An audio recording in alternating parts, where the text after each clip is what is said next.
Hello and welcome. I'm Sima Katauka and you are watching NewsX World. Let's take a look at some of the top stories. Trump's administration has frozen $26 billion in funding across democratic states amid the government shutdown that has left 750,000 federal workers without pay.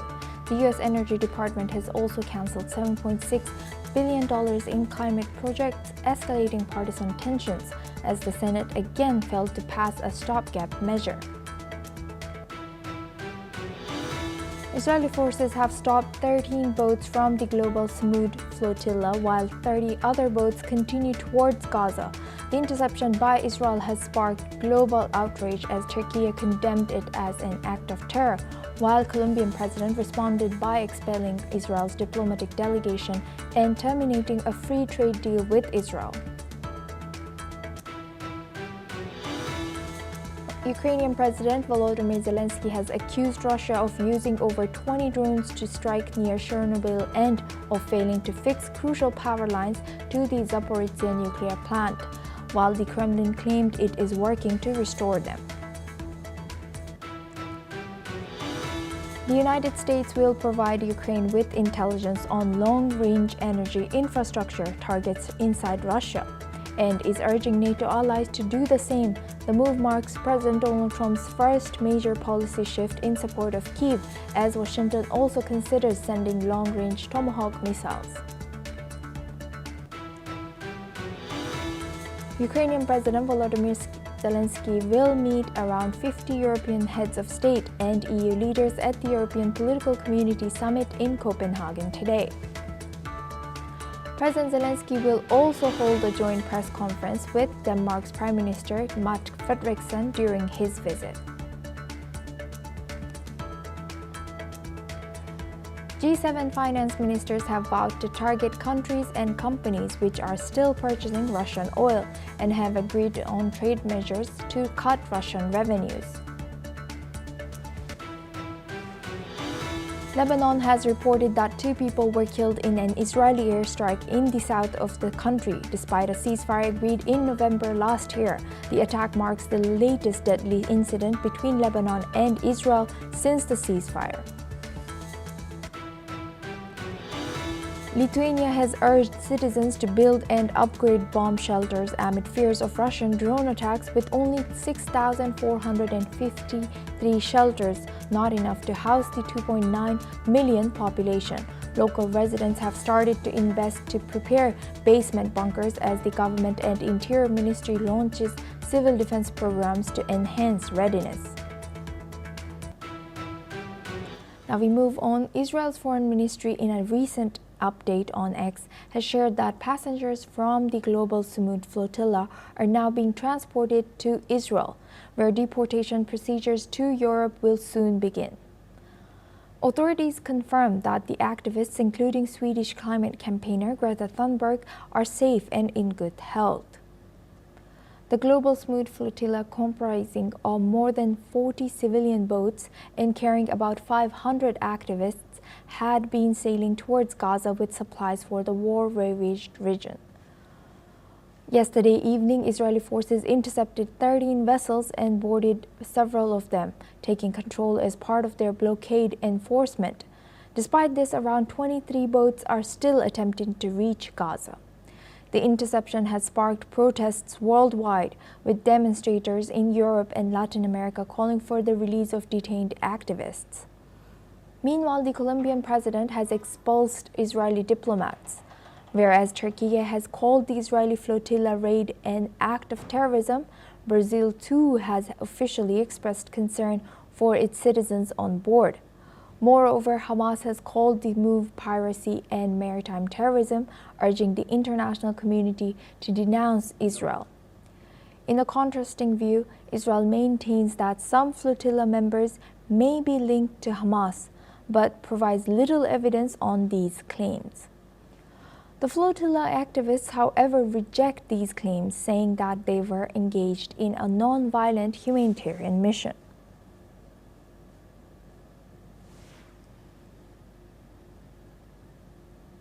Now, for this discussion, we're joined by Peter Baum. He's a foreign editor of Weekly Blitz, joins us live from London. Thank you very much, Peter, for joining us. Good to see you.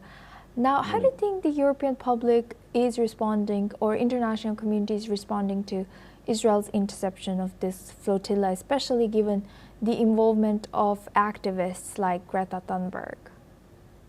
Yeah, well, this flotilla is a very well-funded campaign, and the campaigners are a toxic mix of far-left extremists and Muslim extremists. So the outcome of the protests was entirely predictable as the world's media continues to demonize the Jewish state of Israel. There's one thing that I would counter in your initial introduction, and that is about the link between the flotilla and Hamas. It's now well proven and documented, and Israel has provided the evidence that the campaign was funded by a Spanish shell company linked to a senior member of the Hamas hierarchy. So on that one, please recheck your sources, because now there is a definite link about who is funding the flotilla. But nevertheless, the outrage, the protests in Europe was well anticipated by authorities. There has been fight back in countries like Germany and Italy by the government, but in other countries, the protests have been encouraged significantly in Turkey, by the totalitarian leader Erdogan, and also by the far left party in Spain. So there's a kind of a paradox here between how governments in Europe and elsewhere are treating the process. And as far as the Colombian president is concerned, he is an extreme far left communist, if you like, and he is playing to a domestic audience of the poorest in his society. Economically and politically, what the Colombian president does, although I know you've mentioned it, is a complete irrelevance. It will have no bearing, no impact on what's going on. And looking back at governments, do you think other governments will follow as what a Colombian president did, or I think it was Colombian president, but Colombian president is doing, or like Turkey has condemned them? Do you think other international or other countries might follow such? It's possible, depending on the makeup of the government. Those on the extreme left would possibly follow suit as a symbolic gesture, but it's meaningless, and in actual fact, it completely goes against what the Trump administration and their plan for Gaza is doing. These governments, if they really want peace in the Middle East, should be encouraging dialogue with Israel, and in fact they're doing the reverse, which indicates to me that these governments, such as the Colombian president, have no interest in the well-being of the Palestinians, have no interest in seeing Israel and the hostage situation end, but have every intention of keeping the conflict going, although from not a military point of view, because they can't do anything about that, but from a political point of view, just to ensure that they stay in power. So what the Colombian president is doing is actually morally indefensible. It's reprehensible. He's a thoroughly indecent leader, and one hopes that he will be beaten in the next election. But as I say, he has absolutely no power to change or amend what's going on in Gaza. And do you believe that these countries, how will it impact these countries, particularly Colombia's relationship with Israel moving forward, if they do take such actions like sending back the diplomats or canceling the trade deal with Israel? Yeah, indeed. Well, we've seen this throughout history, where nation states have had arguments and conflicts with one another, in year one, and then 5 years later, with the change of governments on either side, these are rectified again. So with Colombia, whether it's a short-term or a long-term thing, the economically, it's the Colombians that will be hurt the most. And paradoxically, they are using Israeli technology in all their infrastructure, whether it's the telephone system or the internet system. So it's really quite hypocritical of the Colombian president to cut off diplomatic relations. But that diplomatic relations can be restored again as easily as they've been broken, and that might mean a change of administration on either side. So I don't think the Israelis are too concerned about a far-left anti-Jewish state and very hostile government in Colombia cutting off diplomatic relations. Right. Thank you, Peter, for sharing that. Please stay with us as we come back to you for this next discussion as well. Now, in developments from the Middle East, Qatar's Emir Sheikh Tamim bin Hamad Al Thani has discussed the Gaza peace plan put forward by the United States with President Trump. The Emiri Diwan stated that President Trump and Qatar's Emir held a telephonic conversation regarding the peace plan. During the call, Emir Sheikh Tamim bin Tamim reiterated Qatar's support for the peace efforts and expressed optimism that the plan could lead to a just settlement guaranteeing regional security and stability. Doha has been actively engaging in the Gaza peace plan, presenting it to Hamas, which is set to be reviewing the proposal put forward by President Trump and Israeli Prime Minister Benjamin Netanyahu. The conversation between the Qatari leader and President Trump may be a positive step towards a ceasefire and a peace deal. Now we go back to our guest discussion with Peter Baum. He's a foreign editor at Weekly Blitz, joins us live from London. Thank you, Peter, for staying with us. Now, can we finally be optimistic and what are potential challenges in getting all parties to accept the peace plan proposed by President Trump and agreed upon with Prime Minister Benjamin Netanyahu?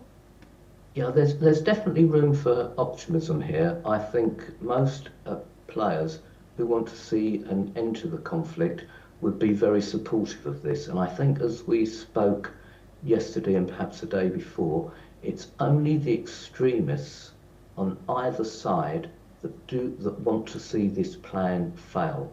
They have the intention of prolonging the war, of keeping it going for their own political objectives. But with the Qataris on board, with countries like Pakistan and even Turkey on board with this, with the European Union supporting this, there is every hope for optimism.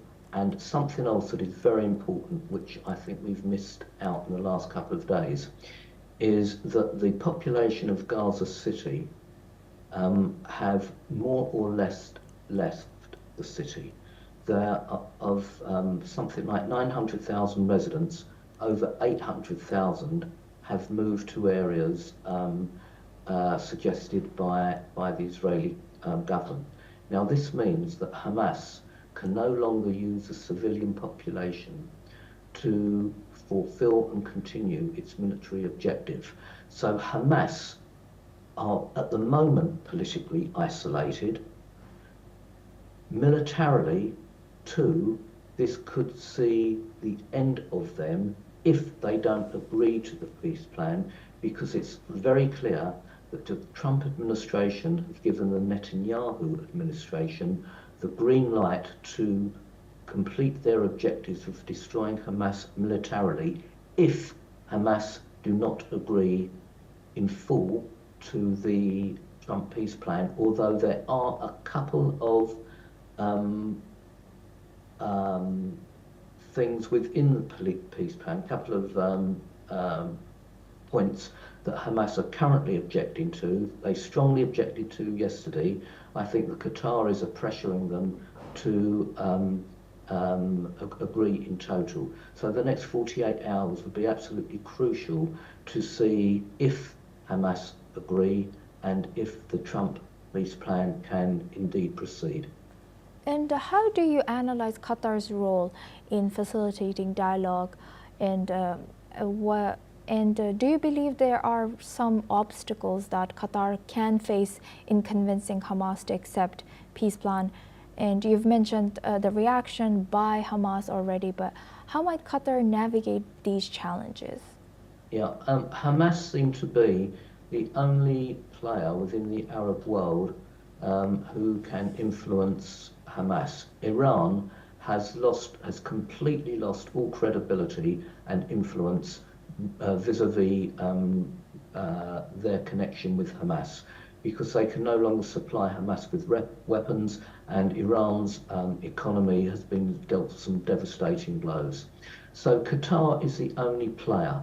Now, it's clear that Netanyahu, by his apology to the Qataris for the bombing in Doha, has also come to the conclusion that it is only Qatar who can convince Hamas to agree to the Trump peace plan. This was a big climb down for Netanyahu to apologise to Qatar, for which he received a lot of criticism within Israeli cabinet circles, but where the Israeli population thought it was probably a good thing to do. So Qatar's influence cannot be underestimated. And Trump recognises that. Politically, he's very shrewd when it comes to the Qataris, and they have a big role to play in convincing Hamas to agree to the peace plan. Yes, indeed, you're quite right on that. And Peter, thank you. And Peter, how do you think there are some criticism regarding the next figure who is to lead the peace after peace plan, post-war in Gaza's ruling? So we have a name, Tony Blair, for that particular role. What do you think of him ruling, and do you think that he will be successful in doing that? Well, this is quite amazing, and all analysts looking at this situation are quite surprised that the Arab world, the Muslim world, has accepted Tony Blair for this role because of the devastation he and Bush created in Iraq some years ago.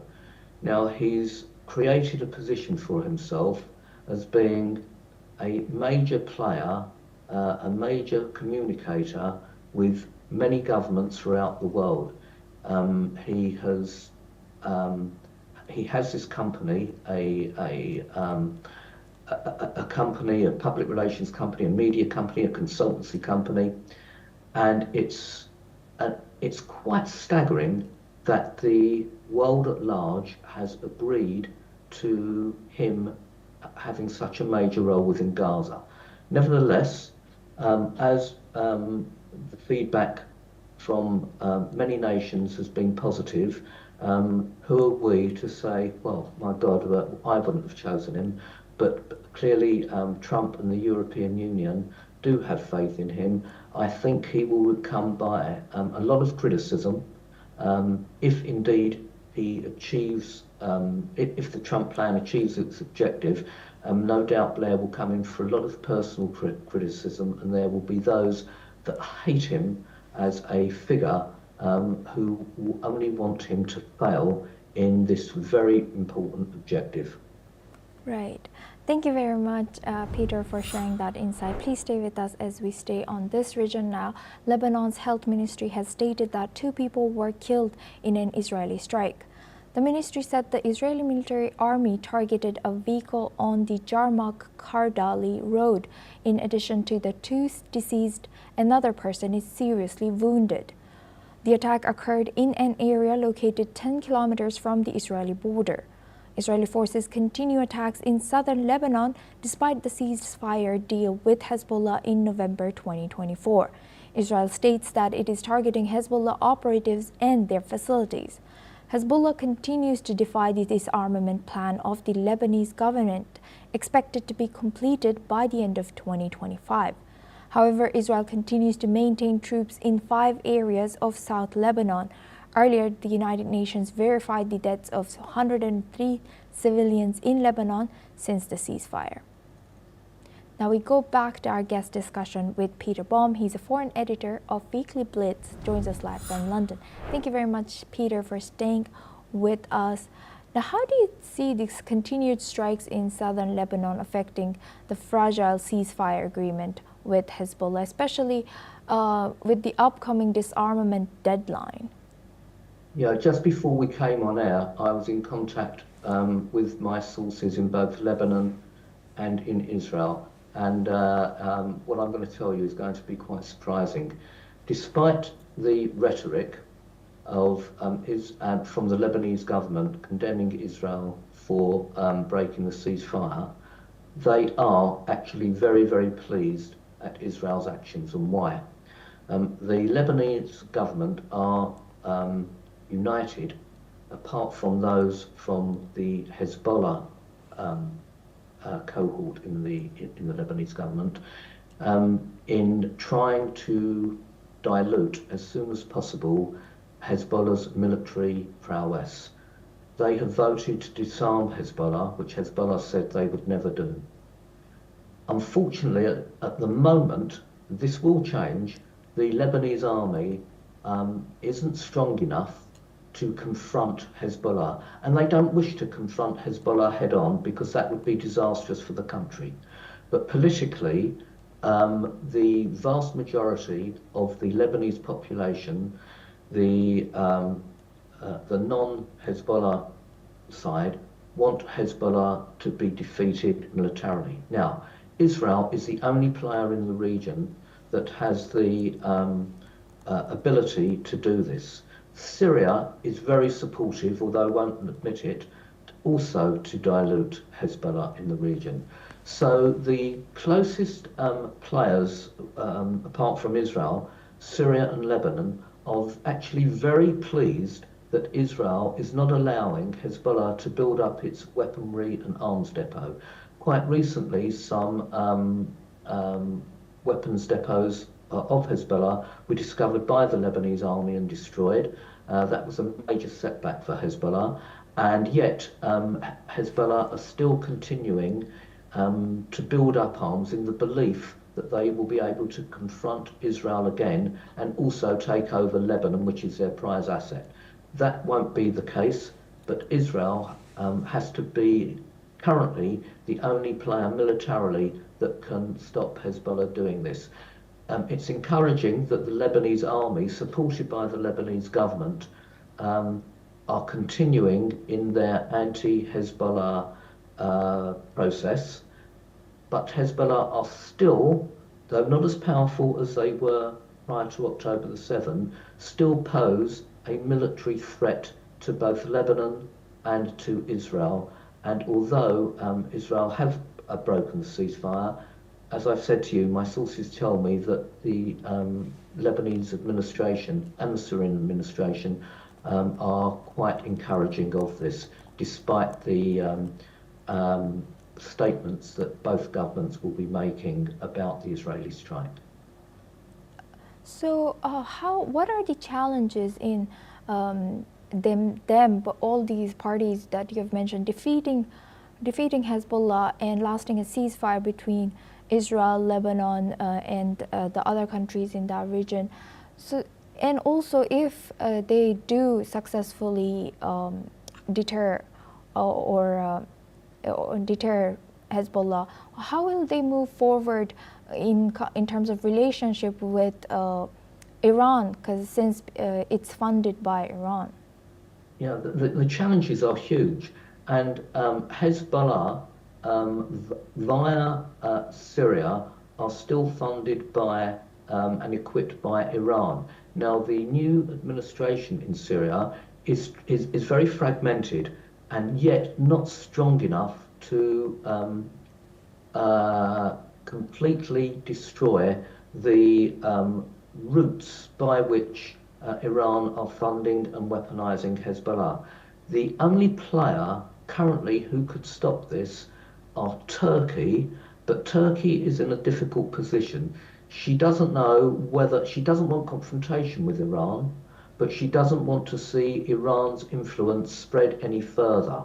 And at the moment, Turkey consider the Iranian influence within Syria and towards Hezbollah as being completely manageable, especially while the Israelis are ensuring that militarily Hezbollah won't get much further than it is at the moment. And also while Lebanon is dead against Hezbollah as military activity. So if the Syrian government can define itself as being a proper administration, and the West needs to support that, but that's very difficult for the West to support someone who's formally in charge of ISIS. If that can be done, if that can be achieved, then the peace agreements between Israel and Syria, between Israel and Lebanon, can be is a prize worth attaining. So it will, but at the moment it's only Turkey that can confront the Iranian weaponization of Hezbollah until such time as the Syrian government is in a position to do so, and at the moment, unfortunately, she's not. Well, Peter, I would like to hear more about that. Why do you think Turkey has leverage over there, and how does Turkey? Why do you say so? Okay, that's quite easy for me to answer. It was Turkey that was responsible for the overthrow of the Assad regime by supporting those current elements who are in charge of Syria. Turkey, through Erdogan, sees herself as a major player in the Arab world, a leader of the Arab world. If we go back into history, we can see people like Nasser wanting to be the leader of the Arab world, then Saddam Hussein, and then more recently the Ayatollah Khamenei being in charge of the Muslim world, if not the Arab world.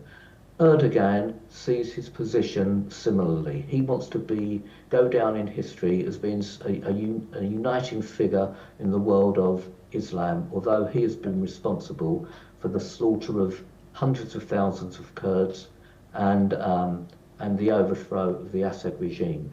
Turkey's influence on the current Syrian government is immense, and only by Turkey encouraging and supporting this current Syrian administration will Iran's influence be severely weakened. And that's why I say that it's the Turkish who could be and are a major influential voice in this region. Right. With that, I would like to thank Peter Baum for joining us and sharing your insight throughout our news all the way from London. Thank you very much. Now we move on. Based on the school's list of absences and missing persons reported filed by families, 59 people still remain missing in the Indonesia's school collapse. Meanwhile, rescuers have also said that they detect no more signs of life under the rubble of the collapsed school, raising fears that the 59 missing people might not be found alive. Earlier, 5 people were pulled out alive and 3 people were found dead as rescuers battled to extricate students from the rubble. An excavator and a crane have been deployed to help rescuers shift the rubble, but rescue officials have said that authorities would not use heavy equipment for fear of causing the remaining structure to collapse. Now we move on. France has detained 2 senior crew members of a Russian-linked tanker, the Boracay, blacklisted by the EU. The ship was off Denmark during recent mysterious drone flights. French military personnel boarded the vessel last Saturday. The Boracay is part of Russia's shadow fleet involved in sanction-busting activities. 2 crew members claiming to be the captain and first mate are now in custody. French President Emmanuel Macron has said that the crew committed serious offenses and confirmed an ongoing judicial probe The tanker is now off western France.